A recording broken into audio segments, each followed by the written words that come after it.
She never expected her first time would happen in the shower, of the man she once feared most, the man whose name made every maid in the estate shiver, the one they whispered about in the laundry room like a ghost story.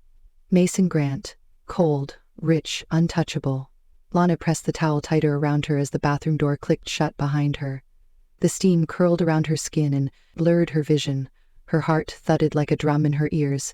She had only come in to retrieve a tray someone had left behind, but now she was locked in the CEO's private marble bathroom, with the sound of water echoing off the tiles, and the soft hum of a man she was never meant to see or hear. She stood frozen, her bare feet on the warm tiles, when suddenly the humming stopped. The shower door creaked open and the silhouette appeared, his frame tall, broad, defined by water and wealth. Mason Grant stepped out, his hand rubbing the back of his neck, towel loose around his waist before his eyes found hers, and the air between them changed. It wasn't shock or anger that crossed his face, but something quieter, something unreadable. Lana tried to speak, her voice caught in her throat. "I am sorry. I thought this was empty." He stepped closer, his brows drawn not with rage, but with something that looked too much like curiosity. "You are the new Maid?" he asked, his voice low, rough from the steam. She nodded, clutching the towel around her chest tighter.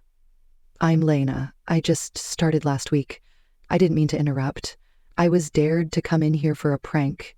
I swear I wasn't trying to." He took another step, and now they were close enough that she could smell the faint trace of cologne mixed with soap and something inherently him, the kind of scent that lingers even when the man is long gone. His gaze lowered, then lifted, meeting hers. "You know this is the kind of moment people write lies about," he said, and she wasn't sure if it was a warning or an invitation. Her breath caught in her throat, and something inside her trembled. Not with fear, but with anticipation, with a feeling she didn't understand. Not until his hand moved slowly to brush a strand of damp hair behind her ear. She should have run, should have screamed, should have thrown something and left, but she stood still as he leaned closer, his voice barely above a whisper. "I won't touch you unless you ask me to." And in that moment the choice was hers, completely, terrifyingly hers. She nodded once, slowly, and that was all it took. His lips met hers like heat meeting skin, urgent, unsure, and yet full of something that felt strangely like truth. Minutes, or maybe hours later, as the world quieted around them, the steam still thick, the moment still trembling, Mason leaned in close again, his voice soft but clear, and this time his words weren't an offer, they were a promise. "You can keep my heart, but whatever you do not give it back." She didn't understand what he meant, not yet, not fully, but the way his hand lingered against her cheek, the way he stared into her like he had known her long before this moment, told her it meant more than she was ready to hear, and it scared her more than anything ever had, because in one night everything changed. The man she thought was made of stone had whispered something that cracked open a door inside her, and behind it was something terrifying, something fragile, something dangerously close to love. Lana Grace had grown up in a part of Missouri where dreams were the only luxury people could afford, a place where silence filled the space between broken promises and bills that never stopped coming. Her father passed when she was 15, a quiet man with calloused hands who worked until his last breath, and her mother spent the next years floating between hospital beds and whispered prayers that never seemed loud enough to be answered. Lana had always known she needed to escape, but never imagined the path would lead her here, to a mansion perched above the cliffs of Monterey, California, working as a maid for one of the most powerful and least understood men in the state. Mason Grant was a name that commanded attention, whispered with envy and awe in business circles and luxury lounges. His company, Grant Dynamics, had revolutionized real estate technology, turning cities into living systems and data into billions. He had built it from the ruins of his father's failed empire, with a reputation for being ruthless, genius, and unreachable. He was the kind of man who was seen more often on magazine covers than in real life, the kind of man whose staff feared him more than the market itself. The kind of man who lived behind walls of glass and silence, and yet, on the day Lana arrived to begin her contract, he had opened the front door himself. She remembered the moment clearly, her palm sweaty on the handle of her suitcase, the sun blinding her as he stepped into view. He wore a crisp white shirt, sleeves rolled up, his jaw shadowed with a hint of evening stubble, his eyes cool and unreadable as he looked her over. "Welcome," he said, and that was it. No smile, no handshake, just that single word like an order wrapped in civility, and for the next 6 days, that was all she heard from him, until the shower incident. The mansion itself was like something out of a dream, or a very specific kind of movie, the kind Lana used to fall asleep watching on her cracked laptop as a teenager. It had 4 floors, an infinity pool that overlooked the Pacific Ocean, and rooms with ceilings so high her voice echoed when she cleaned the chandeliers. Her assigned quarters were modest but elegant, a guest room on the 2nd floor with a balcony that caught the morning sun, and a bathroom bigger than her entire childhood home. She was told not to wander, not to ask questions, and above all, not to enter the East Wing without permission.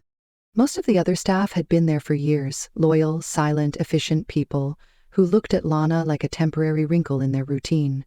But she kept her head down, folded linens and wiped glass without a word, only sometimes letting herself wander in thought, wondering who Mason Grant really was. What kept a man like him locked away in a fortress of stone and steel? He rarely left his office, and when he did, it was either to exercise in the private gym or walk the long stretch of garden behind the estate alone. No visitors, no parties, no trace of the usual billionaire lifestyle she had imagined when taking this job. But then again, nothing about him was what she expected. She had expected arrogance, but found something closer to grief. Expected heat, but met a kind of cold so refined it almost became elegance. And the more she observed, the more she realized the man was not hiding from the world, but from himself. On the 6th day, everything shifted. It started with laughter from the kitchen. Someone dared Lana to do something stupid, lighthearted, something to break the monotony. She resisted at first, but after a few shots of cheap tequila snuck in behind the head chef's back, and a string of jokes that turned into dares, she found herself holding a silver tray and stepping toward the forbidden hallway. "You'll be in and out," someone whispered. "Just grab the glass from the bathroom counter and come right back." She didn't expect the door to be unlocked, or the room to be filled with steam, or the sound of water and soft humming to rise like a spell around her.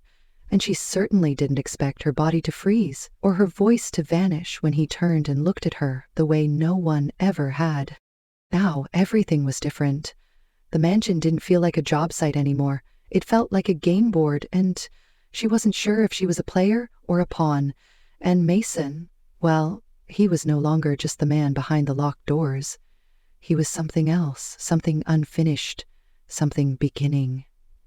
The next morning, the air in the mansion felt heavier, as if the walls themselves were holding their breath. Lana moved through the halls in silence, her hands working by muscle memory while her mind replayed every second of the night before, the warmth of the water, the softness of his voice, the way his fingers had brushed her skin, like he was asking for permission without ever speaking, the way her breath caught when he leaned in, and how it never quite returned to normal again. The shame didn't hit her like a wave.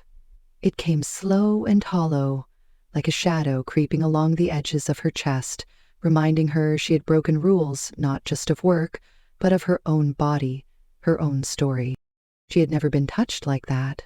Never kissed, not really. Not in a way that made her feel seen, not in a way that made her feel chosen.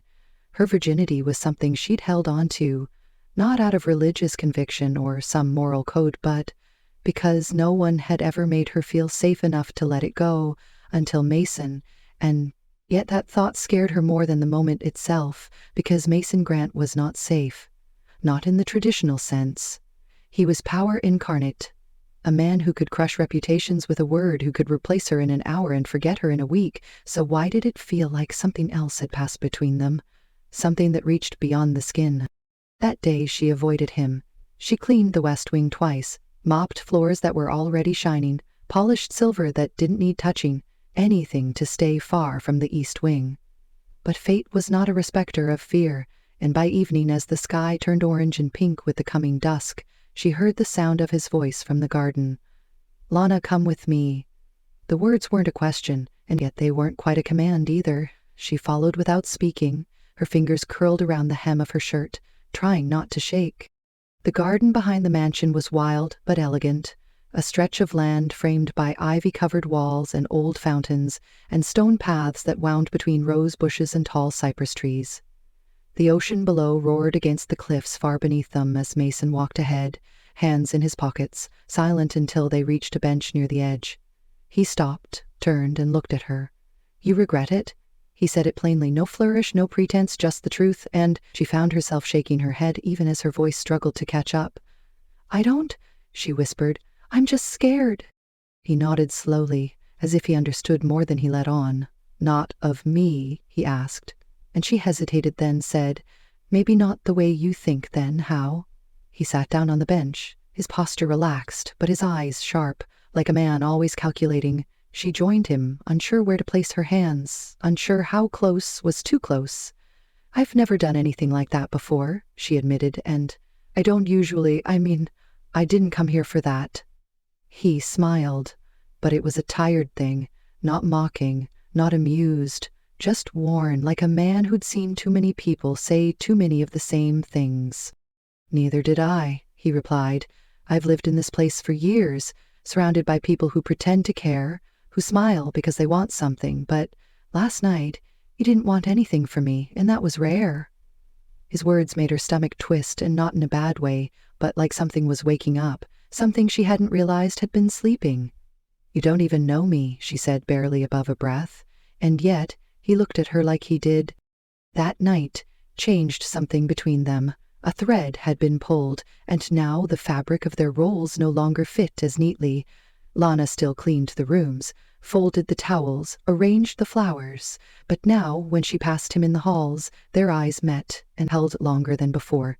Sometimes he would ask her to stay a moment longer, just to talk. Sometimes he would stand beside her in the kitchen after hours, his sleeves rolled up, his fingers tracing the rim of a wineglass, while they talked about books or movies, or nothing at all. One night a week later, he found her in the library, curled on the leather sofa with a worn copy of a romance novel she hadn't even noticed when he sat down beside her, until she smelled the faint trace of his cologne. "I didn't take you for someone who read fairy tales," he said, and she smiled without looking up. "Maybe I just like stories where people get to choose each other, even when they come from different worlds." He didn't say anything, but when she finally looked up, he was already watching her with an expression that made her feel like she was on fire.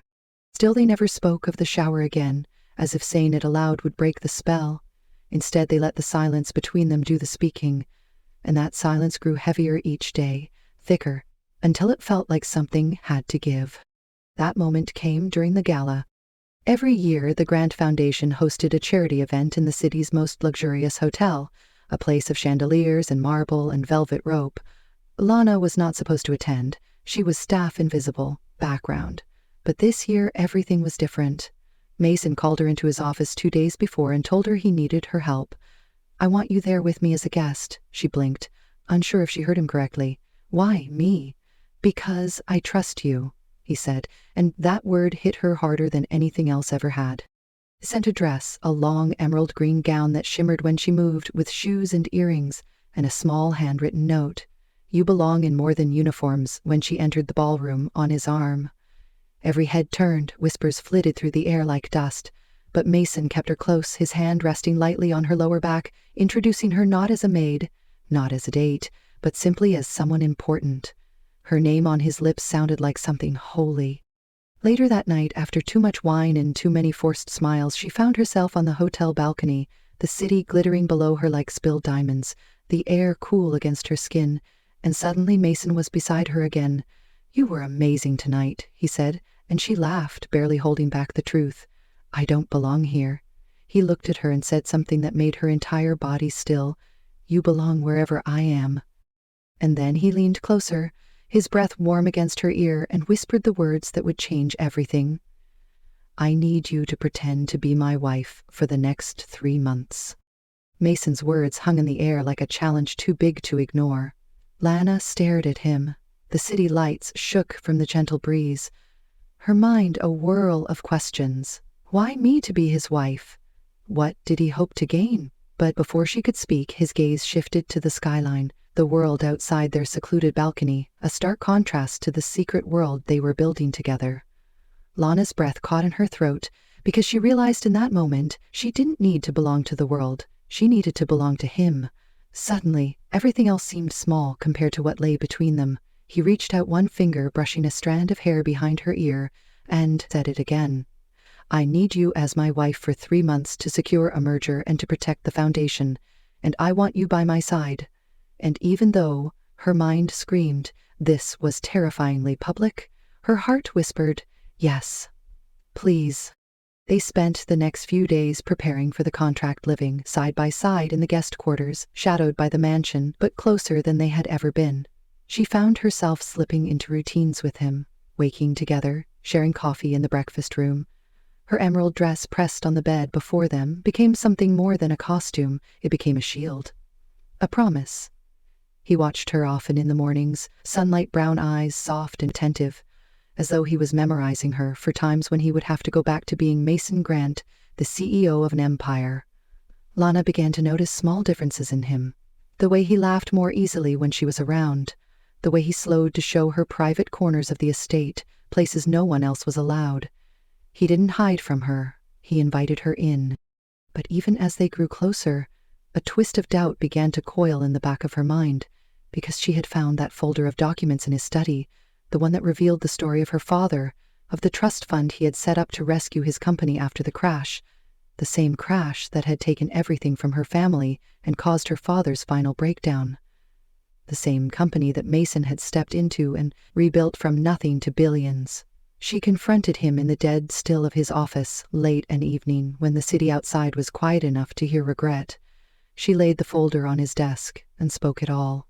Want to tell me whose fault it really was that my father died? She asked him straight on.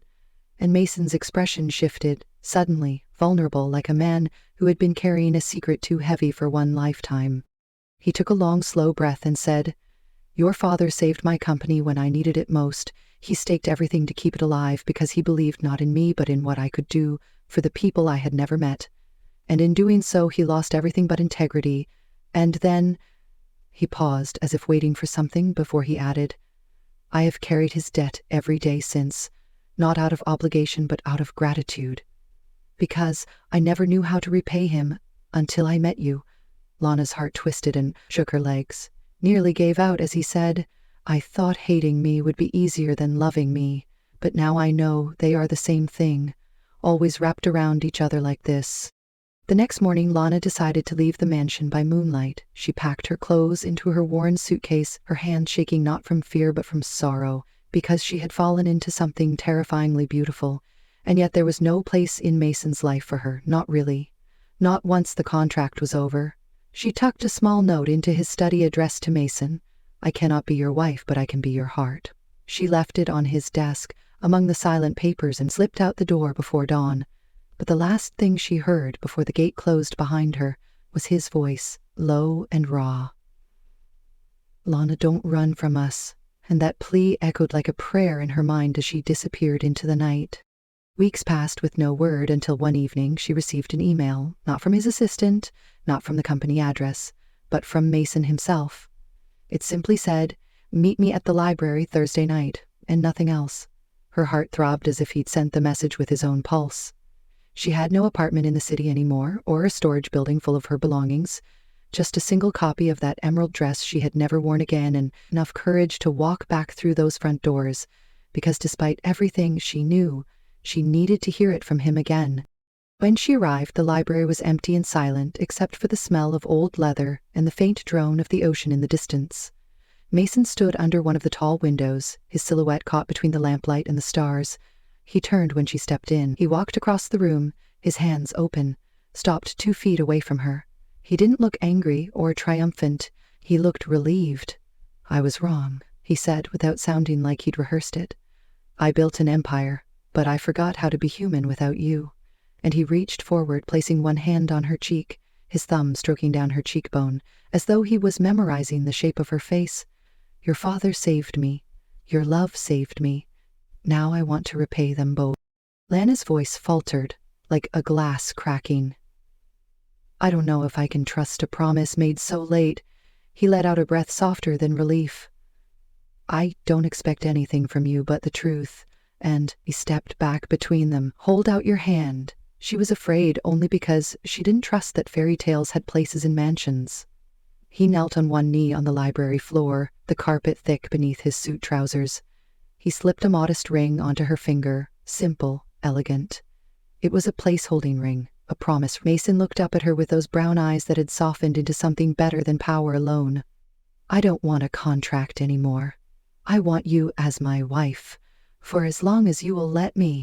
Tears blurred Lana's vision. She swallowed hard and lifted her hand to touch the ring. I will, she whispered, and when he pulled the chair toward her, she sat beside him and wrapped her arms around him, finally letting the moment be real and uncertain, and ours. They stayed there in silence as the library faded around them, the night deepened outside, and for once in his life, Mason Grant didn't feel half-built or half-broken. He stood complete, and she did too. And they built themselves into a story that began with a contract, but ended with something neither had seen coming. Love, shaped by truth and redemption, layered on grief and loyalty and quiet courage. The night of the charity gala arrived, draped in soft silver rain and the distant hum of city lights. Mason stood near the floor-to-ceiling windows of the grand ballroom across the room from the dark tailored suit, his shoulders squared but his eyes scanning the entrance, not for donors, not for shareholders, but for her. Lana appeared in the doorway, wearing the same emerald dress she had once worn during their first public outing together, and for a moment time folded, the noise dimmed, and all he saw was her. The woman who had changed everything by simply walking into his life, uninvited, unpolished, and absolutely unforgettable. Lana felt the weight of eyes, the weight of expectations, yet all she saw was him standing at the end of the room with his hands tucked into his pockets, his stance formal but the softness in his gaze undoing her completely. She moved through the crowd like a current pulled toward a quiet shore, and when she finally reached him, he didn't speak right away.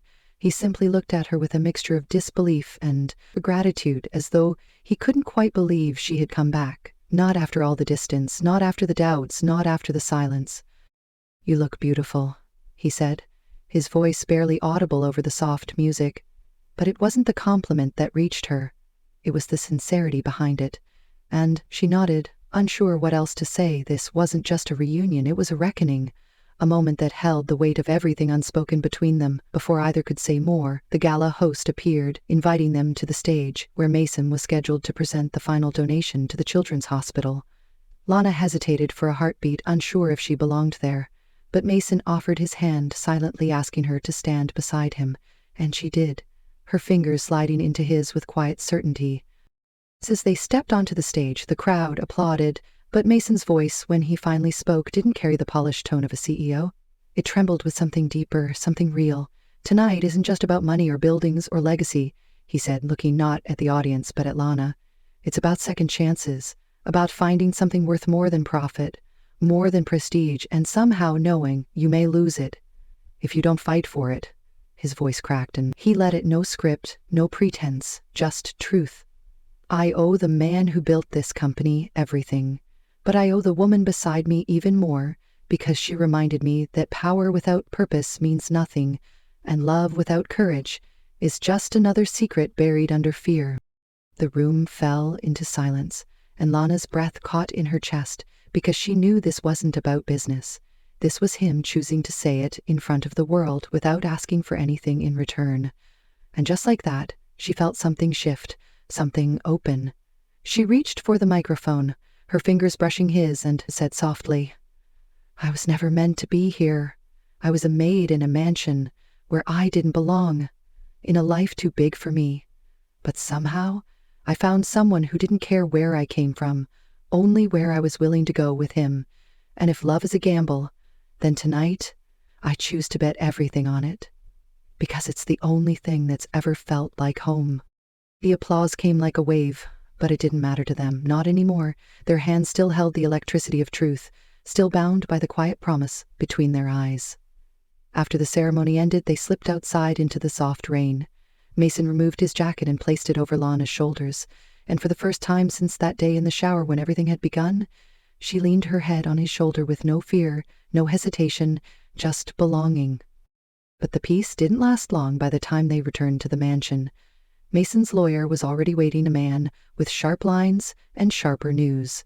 "There's been a move against the Foundation," he said. "Someone filed a motion to freeze the assets citing fraud on the original charter. Your name is being linked to manipulation." Mason tensed, but Lana stepped forward calmly. "Who filed the motion?" she asked, and the lawyer hesitated before answering. "Your uncle, the board member who never wanted Mason to keep the company in its current form. He's betting the scandal will force a buyout before Mason turns 35 and the inheritance becomes permanent." Mason looked at her, then not as a man with solutions, but as a man tired of surviving without her. "We have 2 weeks before the board meets again," the lawyer added, "and if we don't prove the authenticity of the Foundation, or your relationship, everything could collapse, not just the hospital but the company too." The stakes had changed. This was no longer about their love story. It was about preserving a legacy built on risk and hope, and the fragile belief that one choice could still change everything. That night, Lena sat alone in the guest room, staring at her reflection, the ring on her finger glinting under the lamplight. It had started as a symbol of a contract, but now it meant something more. She thought of her father, of how he had gambled everything on an idea that never quite bloomed, and how Mason had taken the ashes and tried to grow something new, not out of guilt, but out of honor. And for the first time, she didn't see herself as just the maid or just the girl who had fallen too fast, too deeply. She saw herself as someone with the power to hold something sacred together. Downstairs, Mason stood in front of the fireplace, his thoughts heavy when Lana stepped in, her expression steady. "I'll go to the board," she said. "I'll tell them everything. That this began as a business arrangement, but became something that neither of us expected, and if they ask, if I love you, I'll say yes, because I do, and even if they take the money, even if they shut it all down, it will never change what we built in each other." Mason turned to her, and in that moment all the walls he had ever built crumbled, because she had chosen him, again, not for wealth or protection, but for the truth they had created together. Over the next few days they worked together day and night, gathering documents, photos, testimonies, anything that proved not just the legitimacy of the Foundation, but the authenticity of their relationship. They called in nurses who had been helped, patients who had received care, stories of small miracles born from quiet compassion. Lana shared her journal entries, the ones she had written after their first kiss, after their first fight, after the first time she truly saw him, not as a CEO, but as a man afraid to be loved for who he was rather than what he owned. The morning of the board meeting arrived and the sky was clear. As if holding its breath, the conference room was full of shareholders, advisors, and silent watchers. But it was Lana who stood at the head of the table and began. She spoke, not with bravado, but with vulnerability. She told them about the contract, about how she had agreed to pretend for a cause that deserved to be real. But then she looked at Mason and said, "The pretending ended a long time ago, and what we have now is the most real thing I've ever known." When she finished, there was a moment of stillness. Then one of the senior board members stood and said, "We don't care about the contract, we care about the results. The hospital is built. The patients are real. The mission lives. And if love came with it, then maybe we finally got something right." A vote was cast. The motion to dissolve the Foundation failed. The inheritance confirmed, the company preserved, and the future of the hospital secured. Back at the mansion that night, Mason and Lana sat on the balcony, wrapped in a single blanket, the city below them wide and quiet, their fingers laced together. And Mason turned to her and said, "I once told you not to give my heart back. Now I'm asking you to keep it forever." And Lana smiled, not with fear, not with uncertainty, but with the certainty that no matter what came next, they would face it, side by side. Morning light filtered through the floor-to-ceiling windows in the guest quarters, where Lana woke, tangled in the crisp white sheets.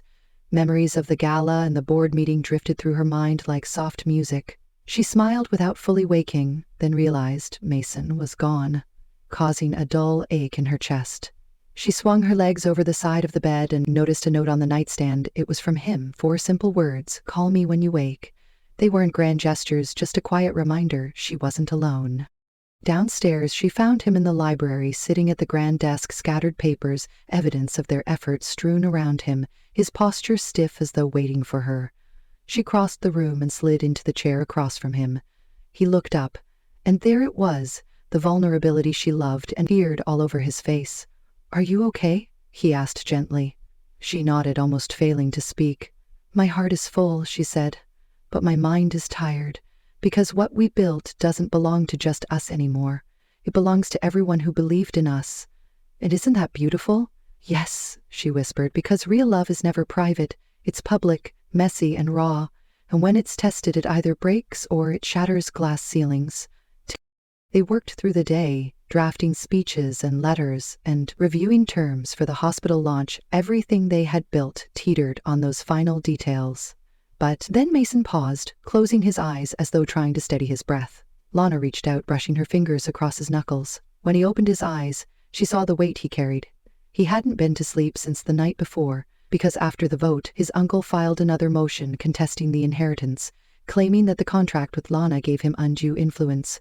She turned paler than she'd expected, because their story hadn't just saved the foundation. It had threatened dynasties. Now, the entire future of the company, their future wavered on a legal line. That evening, they walked the perimeter of the estate, the ocean cliffs dark and endless beside them. The air smelled of salt and possibility. She asked him why he still fought, why he didn't walk away, and he pulled her close under the moonlight, because letting go would mean admitting they were wrong. Allowing themselves to love across class and privilege was the only thing that ever felt courageous enough. And that night, as the wind tangled their hair and the world felt strangely silent, he promised her nothing would take her away from him, least of all fear. The next morning, chaos arrived. Legal teams issuing notices, the media picking up whispers of controversy, and the palace of glass and steel began to feel less safe and more like a target. Lana felt it too. She used the momentum of their love as fuel to fight fiercely until fatigue caught up with her. Late that evening, she collapsed onto the living room sofa. Mason wrapped around her blanket, and concern warmed his voice. "Are you okay?" She leaned her head into his chest, and the rhythms of his heartbeat steadied her. The vulnerability between them deeper than any glossy rooftop kiss, stronger than any wealth or scandal. Because raw truth doesn't die, it blossoms where it's nurtured. But just when the world seemed to be shifting, the twist came from inside their circle. A familiar face leaned in under the guise of support, offering legal help and a seat on the board. It was a woman from Mason's past, someone he had introduced Lana to months earlier. Smiles, charm, and handshake, but behind the grace she carried ambition and resentment, rooted in betrayal. Her arrival coincided with whispers in boardrooms and calls from investors voicing concern. Giving Mason her approval would be easier if he just distanced himself from public scrutiny, and distance meant Lana and Mason felt the coldness swallow rooms they once shared together, shared secrets. She watched him remove his hand from hers across a rooftop balcony, and he still didn't explain. But his silence said more than words could hold. They spoke that night. Were the words sharp but honest? Lana demanded clarity. "Our story can't survive in whispers and half-truths," and he looked at her as though he would crumble if he spoke. But finally he said, "She's my sister." A sister he hadn't acknowledged publicly for fear of scandal. Decades earlier, she had betrayed the family by running off to marry a man beneath their station. He'd cut ties to protect the company and the inheritance, but she had raised her daughter, who was now next in line to contest their foundation, because our past never stays buried, and it was louder than the truth they had made theirs. Lana stepped back. Her world fractured. She felt small in the vastness of his legacy. She felt betrayed by secrets left untold, and the foundation she had fought for started to blur into a battlefield of inheritance and half-love. She left the balcony and ran down the halls of the mansion, her heart pounding like a warning. She didn't want to fight anymore. She wanted the man she had fallen for, not the empire he inherited. Upstairs, she locked herself in the guest room, holding nothing more than her wedding dress and the ring he gave her, her tears wetting the fabric, as images of what could become a scandalous war danced at the edge of her vision. And for the first time since meeting Mason, she doubted them. She doubted love built on deception, because nothing scarier than the truth is the secrets that protect it. But Mason came back. He came with no announcement, no entourage, just him at the door. Hours later, his eyes red from regret. He didn't knock, he simply let himself in, and saw the dress, the ring, the tears, and the story in her posture. He closed the distance between them, and he didn't ask permission. He sat on the edge of the bed next to her and gently took her hand, breaking silence with a simple plea. "Forgive me," he said without expectation, but with the weight of a man who would rather lose an empire than the woman who taught him how to feel, he explained. Everything from the beginning, from his father's empire falling to the choice to protect the company by burying the scandal from his sister who was a child, but everything had returned to haunt them both. Now, help me fix this. Love across lines of blood and inheritance made them richer as people, but it also made them weaker as an idea, public. But he needed her because she had turned his world from profit to purpose, from inheritance to integrity, and without her he was half built again. She stood and pulled him into her arms, and for a long moment they swayed, not needing music, not needing pretense, just each other. And after a lifetime of loud conferences and public appearances, he whispered into her hair, "Let them come, because we're already together, and the echoes of their love will drown out every lie." And that night they lay together in the guest room, holding hands like children who finally wanted to grow up together. The morning sun slipped quietly into the mansion, transforming every surface into soft gold. Lana and Mason stood on the balcony, wrapped in the silence only love created between two people who had fought and chosen each other again, over everything. He held her hand and said, "This was more than a wedding day. It was a declaration that love could change destinies," and she smiled because she knew how true those words were. They walked inside to find the entire staff gathered in the hall, their faces full of respect and warmth. It was no longer about class differences or roles. It was about family unity, built by courage and honesty. As Lana placed her hand on Mason's chest, she felt the steady beat of his heart and knew she belonged there, not because of money or title, but because she was seen. Later in the courtyard under the sprawling oak tree, friends and family gathered. There was no orchestra, only a few quiet guitars and the chatter of people who had watched a story unfold, one of unity and healing. Mason kneeled and gave Lana a simple ring made from his mother's antique wood. Her eyes glistened, as did his, and no words were needed to say they would face everything together. And in that moment, they did not look at the mansion or the empire. They looked at each other and saw everything they had gained by choosing truth. Months later, they stood outside the newly opened community clinic named for Lana's late father. People streamed in for checkups and therapy. Funding secure, love secure. Mason stood behind the counter, handing out coffee, and Lana greeted patients with gentle words and compassionate smiles. They moved in seamless harmony. Laughter mingling with small success stories ahead lay a foundation built on love, empathy, hard work, and vision. That evening they returned to their favorite bench in the garden, the moon above a gentle witness to everything that had happened, and Lily, their 3-year-old daughter, sat between them, playing quietly with her small wooden car, a gift from Mason's sister, the one who had once threatened their future, now part of their present. Lily looked up at them and said, "Daddy, Mom, you're my favorite forever," she said, and they both laughed and hugged, because forever had begun right there. Mason brushed a strand of hair from Lana's face and kissed her softly and said, "This never would have happened without you," and she shook her head softly, saying, "No, it happened because you risked your empire and your heart for honesty, not deals, not contracts, but for us." And as they looked out at the estate, at the lights of the city beyond, at the life they had built together, they held hands and spoke no words. Because the message was written in every breath, every glance. Love can begin in unexpected places. It can cross borders, class, and legacy, and when it is nurtured by truth and courage, it becomes the most powerful force of all. They had started with a contract, until one moment defined everything, and love responded with forgiveness, growth, promise, and healing. Their story was not about broken rules, but about building bridges between broken hearts. There was not a fairy tale of wealth and magic, but of ordinary people who chose each other against all odds and rebuilt their lives to serve others too. And as the night deepened, the stars looked down like witnesses.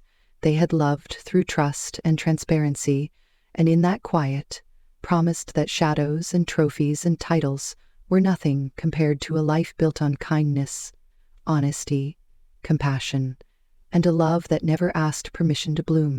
They found that true love blossoms when honesty and courage tear down walls, and that real power lies in healing, not control, and that every difference becomes a step toward unity when two people choose each other fully and without regret.